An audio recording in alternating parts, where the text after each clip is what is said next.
Lendas da Ciência. Descobrir. Distribuição Sinapse. Versão brasileira RGA Rio.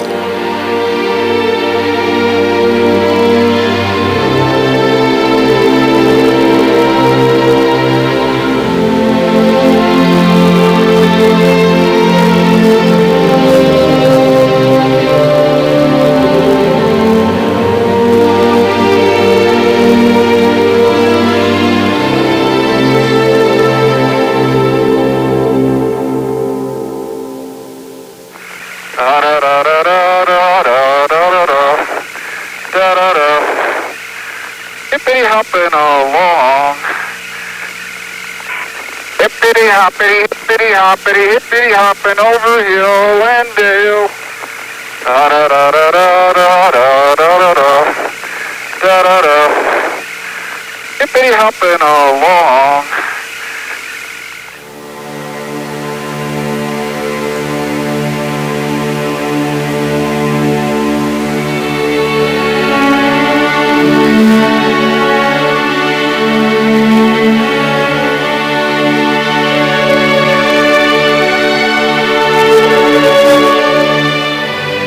O único ato científico interessante é o de inventar.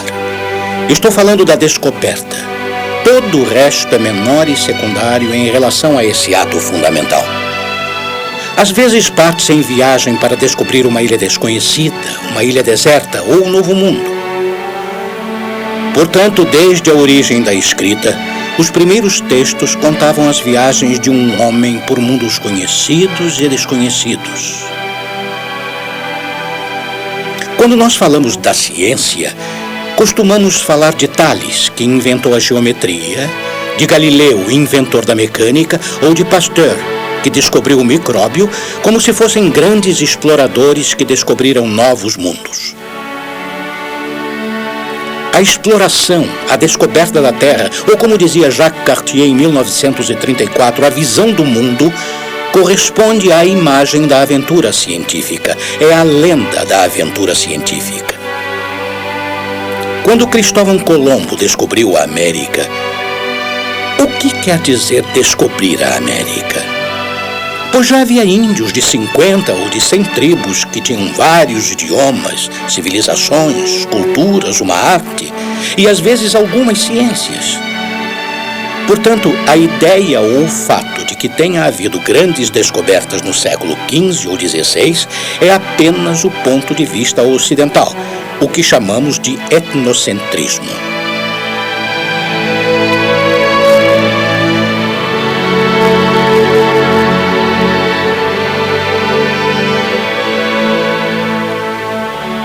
Descobrir quer dizer tirar uma coberta. A coberta cobre alguma coisa e aquele que retira a coberta descobre essa coisa. Só que essa coisa já estava ali antes.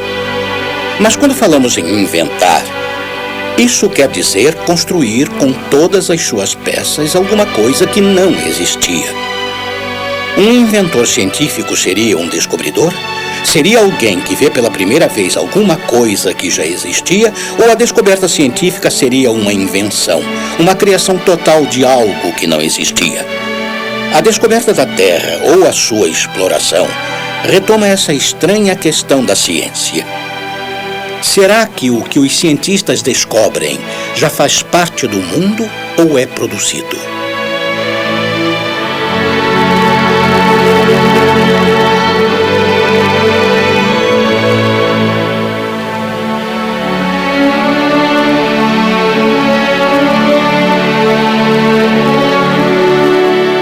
A descoberta do planeta provavelmente começou com esses ventos de areia que sopraram pólen das flores de uma terra para outra cruzando os mares. Enfraquecidos, eles o depositaram nas areias dos novos litorais. Então, outros ventos se produziram e o levaram para ainda mais longe, para dentro das terras assim descobertas.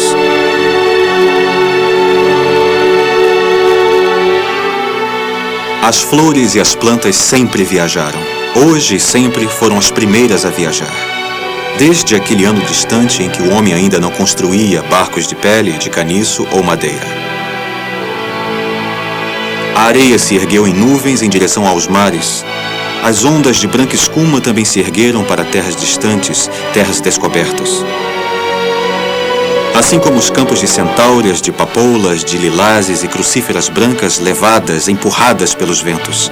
E lá em cima no céu, o voo de aves migradoras.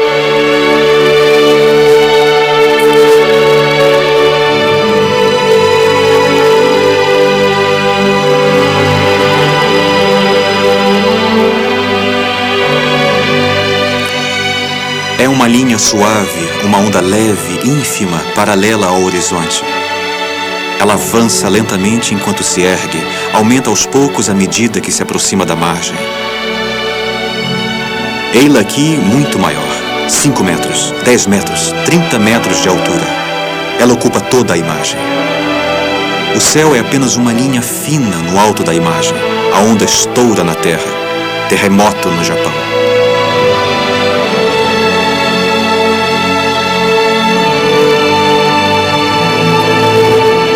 Na verdade, assim que foi vista, ela já era imensa, só que escondida debaixo da água.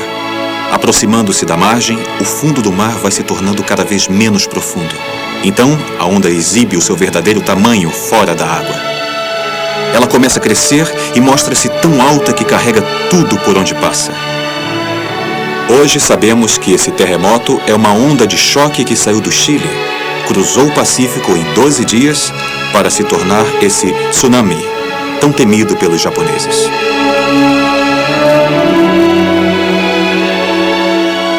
É uma geleira rosa, vermelha.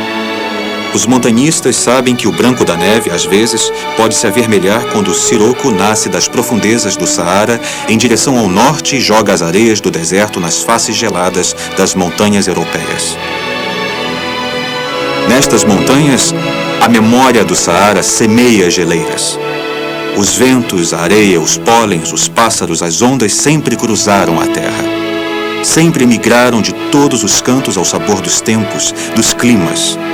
E depois, os homens começaram a imigrar, a descobrir.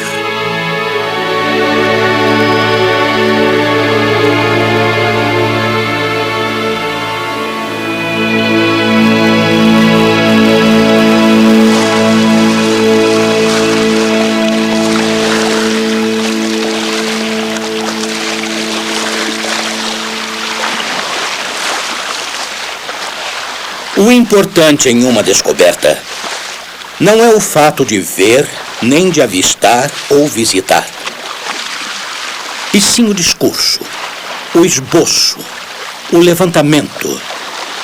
É o fato de haver de um lado um país e do outro uma página. Que exista de um lado um marinheiro e do outro um pintor. Que se tenha de um lado os fenômenos reais e do outro o discurso que fala deles. Portanto, para nós, Cristóvão Colombo descobriu a América porque, a partir dele, podemos completar nossos mapas. E o mapa é a patente da descoberta, a prova da descoberta. Quando se inventa alguma coisa, se patenteia a invenção, se obtém uma patente. O mapa é essa patente, é o atestado da descoberta. Não que ele descreva o país primeiro, mas ele prova que se esteve lá, pois a segunda pessoa que lá for seguirá o mapa e irá confirmar os seus dados. Em uma cidade que é um porto, a partir do qual se fez grande parte do comércio europeu, Veneza, no Palácio dos Doges, há um imenso quadro de Tintoretto, representando o paraíso, e talvez seja um dos maiores quadros do mundo em superfície, diante do qual desfila uma multidão em se tratando do paraíso. Nele há vários detalhes marcantes em relação a isso.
Os evangelistas, os profetas, seguram um livro e olham o que se vê no paraíso. Ou seja, Deus, a Virgem, Cristo e os santos. Alguns leem o texto e outros levantam a cabeça. Entende-se que o pintor quer nos dizer que vejo o que leio e leio o que vejo. Portanto, o tema desse quadro não é o paraíso, é a verdade. A verdade é ver o que se lê e ler o que se vê. Assim fica atestado que tal pessoa descobriu de fato a América. Aqui chegamos a uma coisa muito profunda que é a noção da verdade científica. A verdade é simplesmente a fidelidade do mapa em relação ao país e do país em relação ao mapa. A partir do momento em que um cientista descobre determinado fenômeno e faz, a partir desse fenômeno, uma experiência que ele descreve, outra pessoa poderá reproduzir a experiência segundo a descrição deixada pelo primeiro e confirmar a sua verdade. Portanto, o movimento é o mesmo. Ele verá o que está escrito e constatará que esse escrito é fiel à realidade.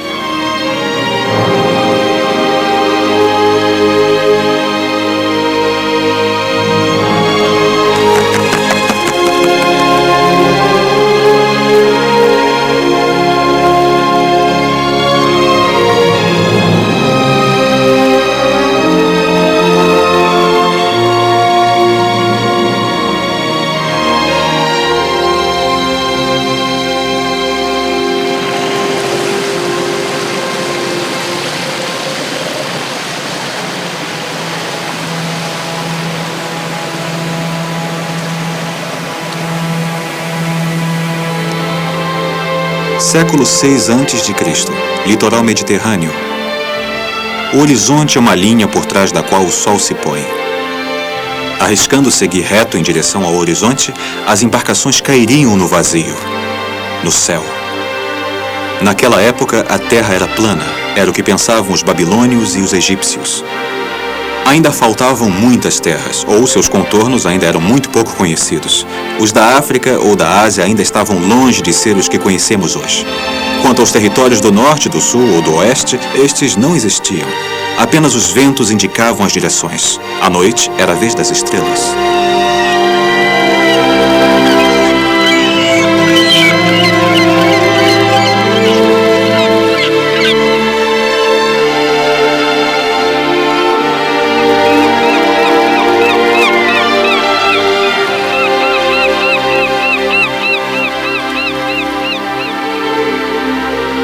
Descobrir as terras pressupunha decidir qual era a figura da Terra, plana ou redonda. Certamente as ilhas precedem os pontos, os rios precedem as linhas, os continentes precedem as superfícies e formas. A geografia precede a geometria. Ambas ciências da Terra, descobertas há 2.500 anos pelos gregos e pelos egípcios.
Conta-se, por exemplo, e disso temos 1001 descrições, que Tales, no final do século VI a.C., passeava aos pés das pirâmides no Egito, local onde não existiam teorias.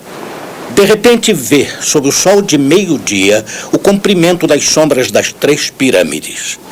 Ele as mede, compara-as umas com as outras e com a sombra de seu próprio corpo.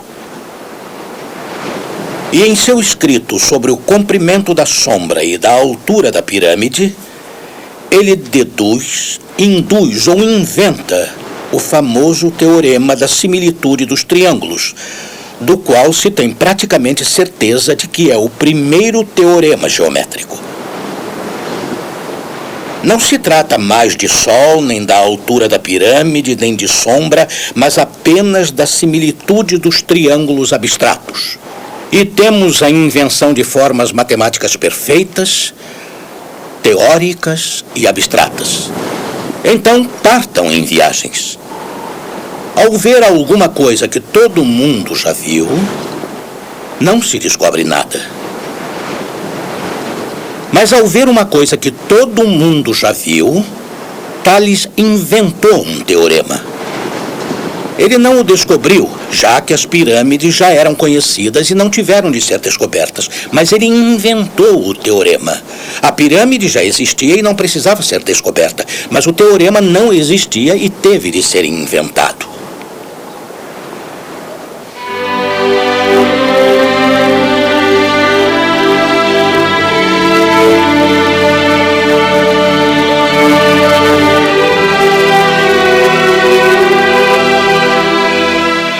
Outro grego esteve no Egito. Eratóstenes de Cirene. No Alto Egito, há uma cidade que fica praticamente em cima do Trópico de Câncer. Hoje, essa cidade se chama Assuã. Antes, chamava-se Siena. Nesse local, Eratóstenes planta uma haste, o eixo de um quadrante solar. Ele fixa outra haste, outro quadrante solar, em Alexandria. E ele aguarda a chegada do meio-dia, dia do solstício de verão. E nesse dia, ao meio-dia em Siena, a haste não teve sombra. A sombra era tão curta que sumia. Mas em Alexandria, no mesmo dia, à mesma hora, a outra haste teve uma sombra, uma espécie de ângulo. No solstício de verão, não havia sombra sob o Trópico de Câncer ao meio-dia, mas havia uma sombra em Alexandria. Portanto, a Terra é redonda, pode-se ver a curva da Terra.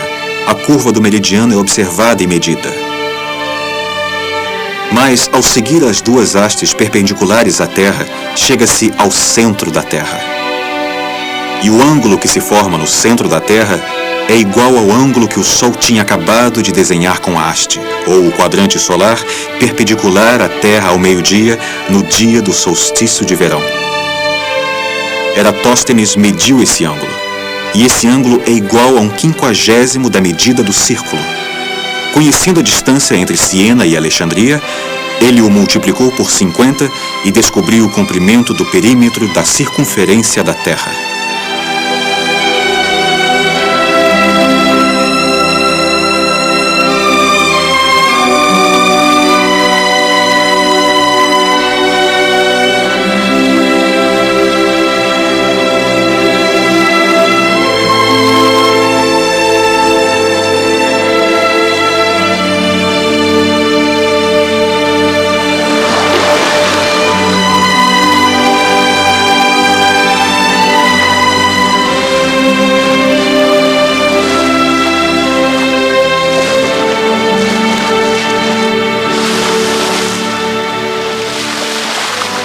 A Terra havia sido desenhada, ela havia conquistado a sua figura, a sua forma. Foram necessários 2000 anos e os grandes navegadores para desenhar os seus continentes e seus oceanos.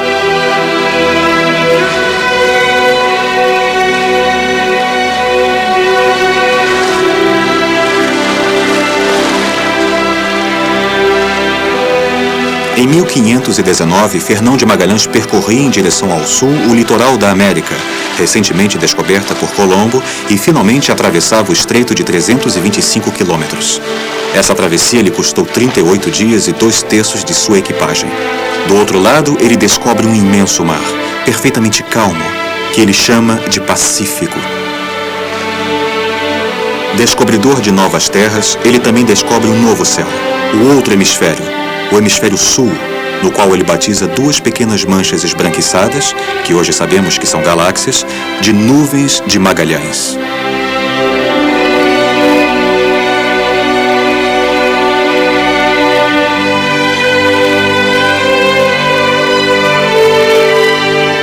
Sua travessia do Pacífico conduziu para as Filipinas, onde morreu. 17 sobreviventes voltaram à Europa com as provas materiais de sua volta ao mundo. Foi preciso esperar o mapa de Mercator para se ter a prova, a tradução escrita da viagem de Magalhães.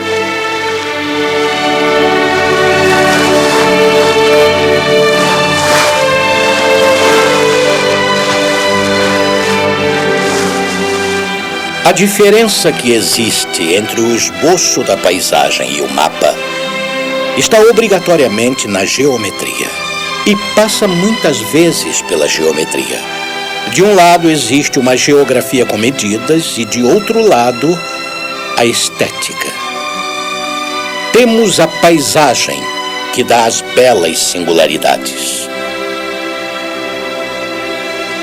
E o mapa traz a medida que se quer fiel à realidade. Ela é fiel? A resposta é não, nunca. Por quê? Porque todos os mapas estão errados. E por que todos os mapas estariam errados? Por uma razão muito simples. O mapa precisava ser desenhado em uma folha plana e a paisagem real está em uma superfície esférica, que é a Terra. O grande problema estava na passagem da esfera para o plano. Um teorema de geometria dizia que isso não é possível. Portanto, outro teorema dizia que todos os mapas estavam errados. Eles se diziam fiéis à realidade porque eram mais científicas do que a paisagem das singularidades. No entanto, estavam errados.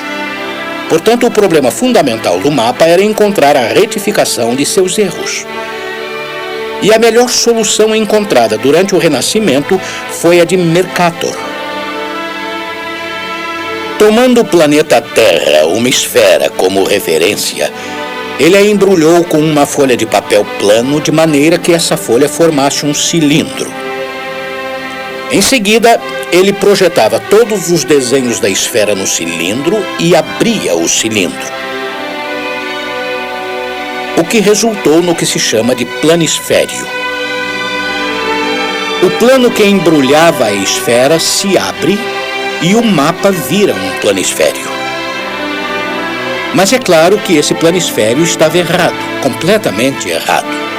Só no ponto do Equador, onde a folha delineia com exatidão a esfera, a projeção é tão fiel que chega a tocar a esfera. Mas à medida que vai subindo, a projeção fica cada vez mais distante. E quando a abria, o Polo Norte era projetado por toda a linha, e assim, a Groenlândia era enorme. O Canadá era enorme. O sul da Austrália era enorme. Mas os países ao sul do Equador eram reproduzidos com fidelidade. Os países médios, como a França, por exemplo, a 45 graus de latitude norte, ficaram metade bons, metade ruins. Todos os mapas estavam errados por esse problema de projeção, por essa razão geométrica. E de repente, talvez seja isso que caracterize o mundo moderno, o mapa foi se unindo à paisagem. Começaram a fazer mapas através de fotos aéreas. Assim, a fidelidade era relativamente respeitada. À medida que o aparelho aéreo, o avião, tomava mais altura, a fotografia era cada vez mais larga. Mas chegou um momento em que o satélite alcançou uma altura imensa. E hoje temos fotografias por satélite que são mapas. O mapa se tornou paisagem e a paisagem se tornou mapa.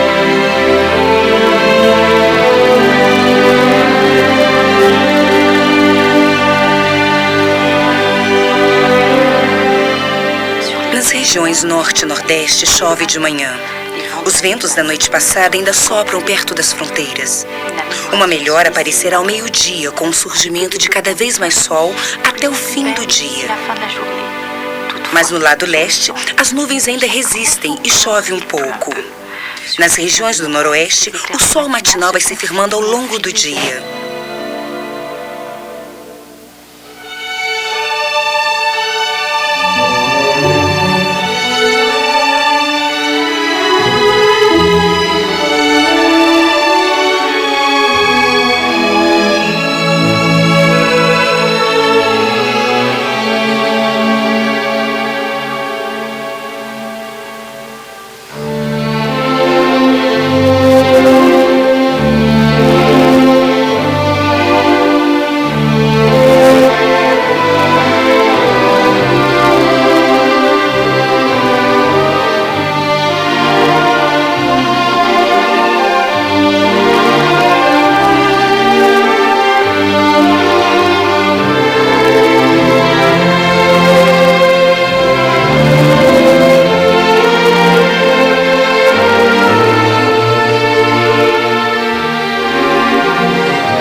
Tudo o que cai sobre a terra.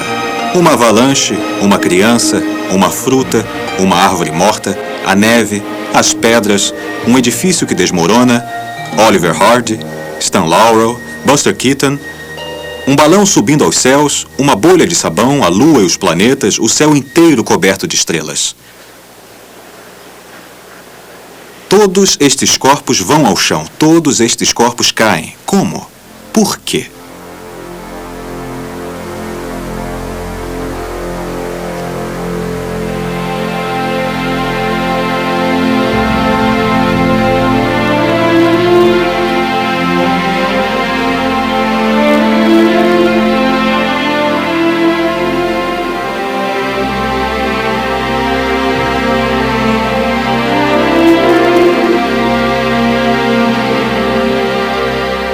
Catedral de Pisa. A luz é a de um lustre, um imenso lustre que oscila lentamente, de maneira imperceptível. O lustre é de Benvenuto Cellini, sob o arco da Catedral de Pisa. O lustre de bronze oscila, está pesado, muito pesado. O lustre forma um círculo na ponta de sua corrente, como se ele caísse por um caminho encurvado. Então, seu peso não tem nada a ver com a duração da queda. Estamos em 1600. O homem que fez esta reflexão chama-se Galileu Galilei. Todos os corpos caem com a mesma velocidade.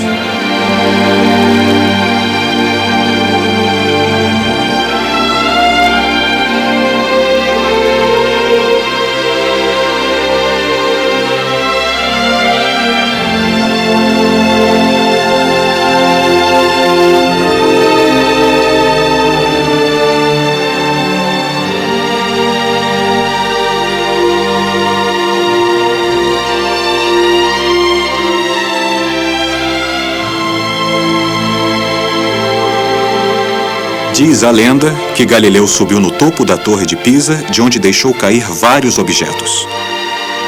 Os mais pesados chegariam mais rápido do que os mais leves? Os maiores chegariam mais rápido do que os menores?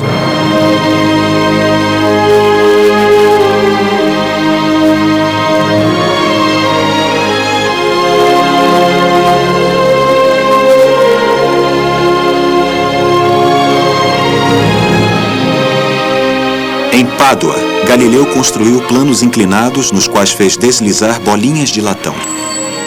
Ele calculou a velocidade dessas bolinhas quando estas rolavam pelo plano inclinado onde estavam dispostos alguns sinos espaçados. O som dos sininhos dava a velocidade da bola.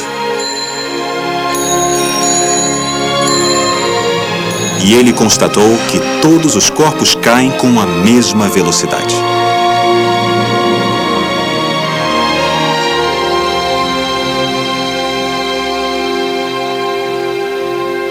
Johannes Kepler foi o primeiro a imaginar um princípio de inércia, ou seja, um corpo que não se submete a nenhuma força é animado por um movimento retilíneo e uniforme. A partir disso, Galileu criou uma teoria e definiu a noção de aceleração. Quanto mais se cai, mais rápido se cai. É o aumento da velocidade por segundo. Esta descoberta é uma parte da mecânica que chamam de cinemática, ou seja, procurar descrever os movimentos.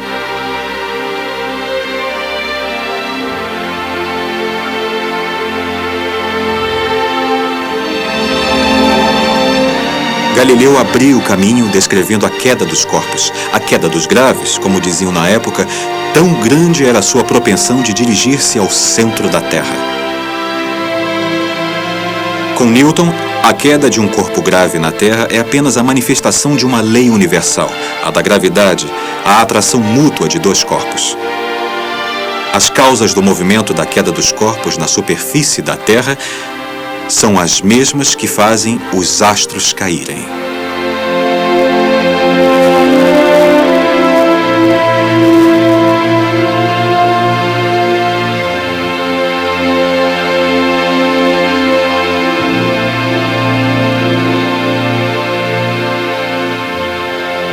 Galileu descobriu a lei da queda dos corpos. Galileu estava diante da noção da velocidade e da aceleração. E todo o desafio do século XVII estava em pensar o que era uma força. E essa mesma força faria com que os planetas girassem em volta da Terra e que um corpo caísse ao chão. Quem era Galileu? Um óptico. Acredita-se que ele tenha construído a primeira luneta astronômica. Um astrônomo. Ele descobriu as manchas solares e os satélites de Júpiter graças à luneta. Um físico e um mecanicista. Ele descobre os satélites de Júpiter, mas ele inventa a lei da queda dos corpos em um meio que questionava não só a forma do mundo, como o seu movimento. Como era o mundo na antiguidade, durante a Idade Média?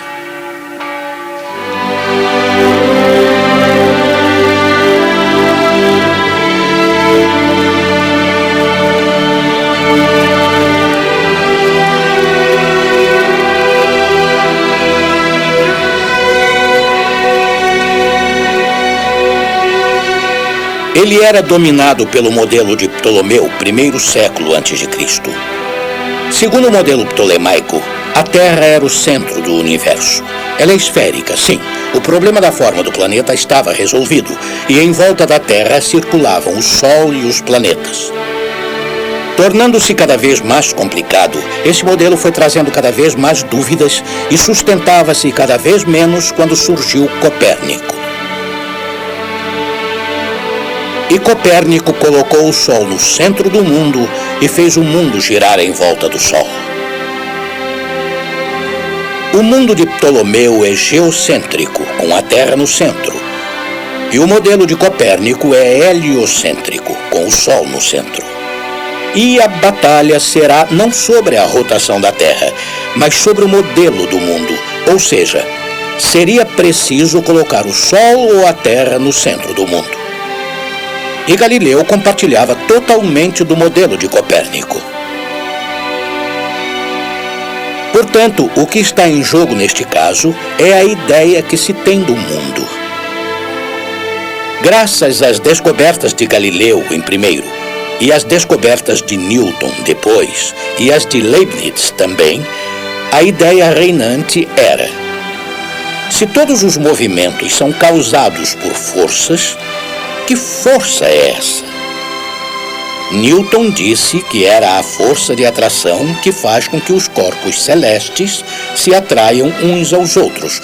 E foi Newton que assumiu o problema da queda dos corpos no ponto em que Galileu havia deixado e os somou aos problemas do movimento dos corpos celestes. Portanto, o que está em jogo era a visão que se tinha do mundo. A partir da Era Clássica, o que foi descoberto é o nosso mundo. O mundo que temos diante de nossos olhos e na cabeça inverte a nossa visão ingênua. De fato, quando em uma bela noite de verão nós nos deitamos na grama e deixamos o mundo girar à nossa volta, que vemos o sol nascer como o vemos se pôr, parece-nos que o sol gira em torno da Terra.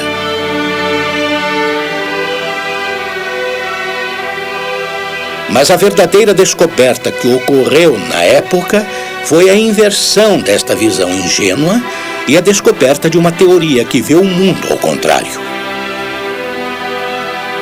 Aliás, a palavra teoria em grego quer dizer ver. Tem-se a impressão de que a descoberta do mundo foi a do mundo ao contrário.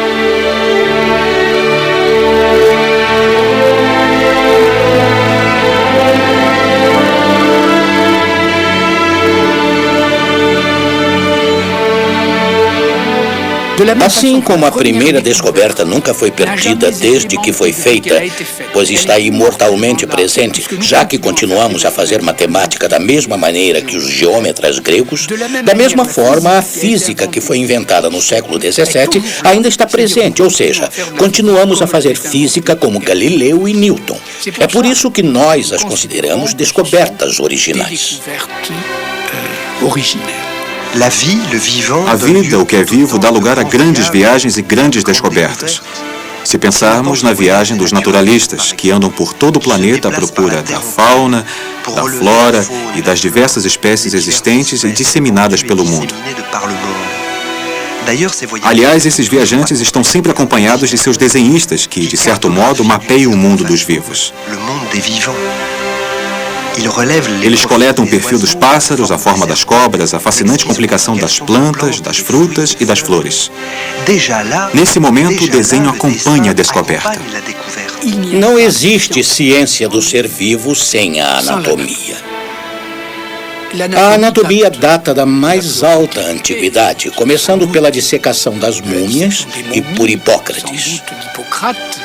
Aos poucos ela foi melhorando até chegar às chapas, aos desenhos de anatomia. E essas chapas de anatomia são verdadeiros mapas. Pois a chapa de anatomia que representa determinado músculo do braço ou determinada parede intestinal não é um músculo do braço de fulano, nem a parede intestinal de Beltrano, mas é tanto quanto possível, o músculo e a parede intestinal do corpo humano de modo geral. Portanto, é realmente um mapa. Essa chapa era obtida através da dissecação de cadáveres. Quanto mais disseca cadáveres, melhor anatomista será, ou seja, um bom cirurgião.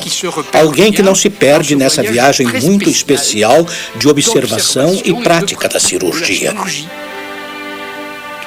Abrem em determinado lugar e sabem se encontrar exatamente nesta paisagem particular que foi aberta.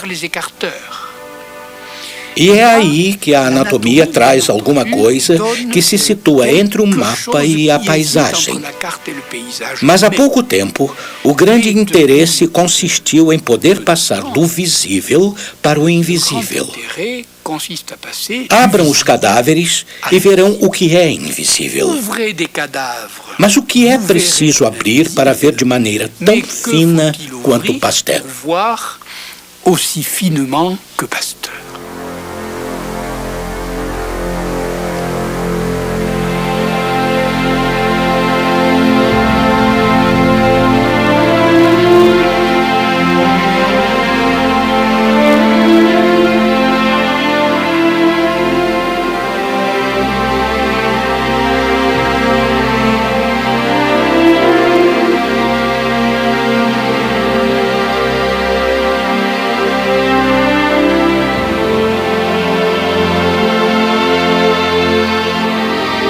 Pasteur colheu amostras de ar em Montanvert, perto do Mar de Gelo. O ar das geleiras, que nos parece tão puro, contém germes? Pasteur deposita várias amostras de ar em seu laboratório para análise. Aqui estão elas, etiquetadas no Instituto Pasteur. De onde vêm esses germes? Seriam portadores de algumas doenças? Da raiva, por exemplo?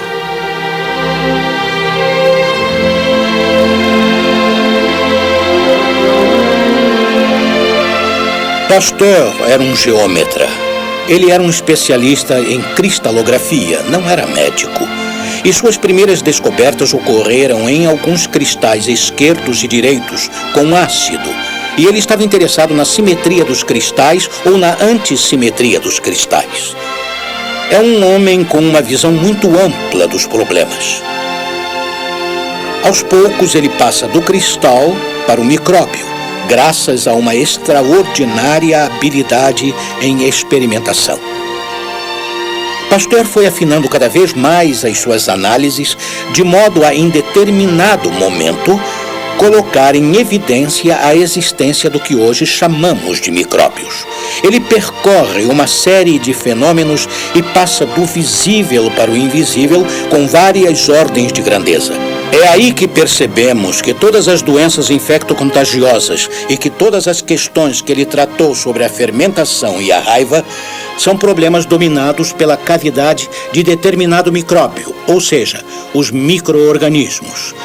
Ele evidencia a eficiência e a importância dos micro-organismos.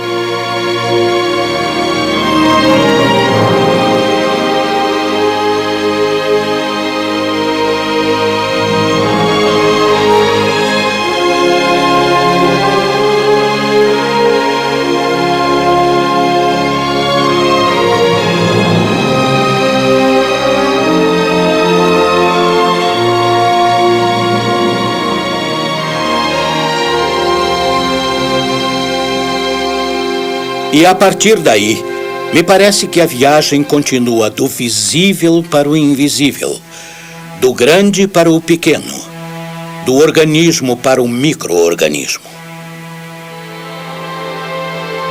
Veremos cada vez melhor, do órgão para o tecido, do tecido para a célula, da célula para os elementos que a constituem e assim por diante. E agora podemos ter uma iconografia biológica que vai neste sentido. Mas é uma iconografia médica, ou seja, todos os avanços da ultrassonografia, da ressonância magnética nuclear, de algumas sondas através dos diversos caminhos do organismo, permitem que se fotografe de muito perto.